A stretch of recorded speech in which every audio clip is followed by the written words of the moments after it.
Ay, naku. Ang ganda pala ng bahay ni Maya, ano? Ang ganda, may palayan pa sa likod. Talaga?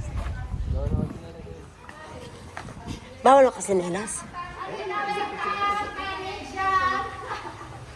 Uy, ang ganda naman ng bahay mo, in fairness. Oh. Ito sa'yo, tsaka to. Oh, ito bag. Oh, ito. May pasalubong ako. Ito, oh. Ito mga chinelas. Ito, oh. Thank you. Kailan tayo nakita? How many years? Oo nga. 30 years? Anong 30 years nang may 30 get years yun? na yata. Ay, matay na ko sa'yo.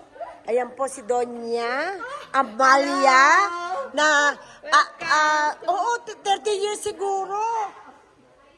30 years siguro tayo hindi nagkita. 30 years ano? Nakikala no? Kasi lagi tayo hindi nag-aabot. Yan po. Ayan ang kanyang kasalamina.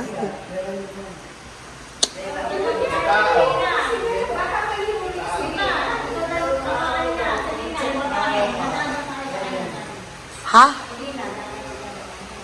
Oo, dadaan. Siyempre, oo, isahain. Ayan. Diba? Ang ganda ng kanyang kabahayan. Kanya po ay araw ng 11:20. Maganda model yung kanyang kabahayan. Pretty. Kaya pala sabi ni Lona, hindi na raw uso yung kurtina. Ito na raw. Ganito. Saan mo ito binili? Maganda. Ayan, ang kanyang bahay. Oh, ang taas na kanyang ang taas na ceiling niya. Mag-aano ko na lang, maghahagdan pagka nilinis mo.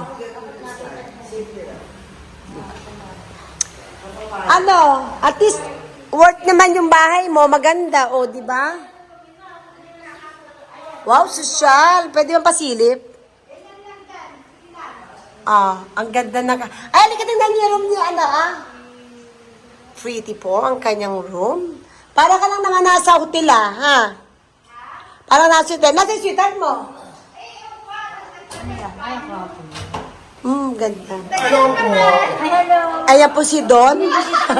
Si Don. Ayan ang sweetheart ni Ganda-ganda ng kabahayan. Di ba? At ayun, likod ng bukid po sila. Di ba? Ang ganda. Ayan. Some pretty. At naganda siya ng pagkain. Ang tagal natin hindi nagkita, no? How many years tayo hindi lang siguro 30 Maya eh. Kasi lagi kang nasa Saudi. Tapos uuwi ka, malalaman ko na lang, nakauwi ka na pala. Ito po kasi, saan Saudi ngayon? Sa Riyadh. How many years ka nagsilbi doon? Matagal din, ano? Oo, kami, bali 26 years.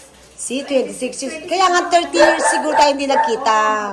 26 kayo pawi-uwi lang. Tapos kailan mo ito na-build yung bahay nyo? Kailan na-build? Uwi na lang kami. Kasi pinatapos namin ito unti-unti. Tapos yung engineer namin kinuha, naloko pa nga kami dito. Diyos ko. Pinagawa namin sa kanya every month, pinapadala namin yung Pera, oo. Kasi nagkakontrata kami. Wala, hindi natatapos. Nabuhay kami dito, walang electrical, wala lahat. Ay, stressful. Talaga super. Grabe, super. at least, Sabi namin, pwede i-demanda mo. Paano mo naman i-demanda? Siyempre. Wala. May stress ka lang, may hirapan ka. Totoo. Hayaan na lang natin siya. Totoo. At least nakapag-save ka ng money dito sa bahay. Ito na yung pinaka-reward. Di ba guys? Pag tayo uma-abroad, reward din natin to. Oo. Sa retirement na at least. At least ngayon magpatayo ka ng bahay, napakamahal ngayon. Grabe mahal ngayon.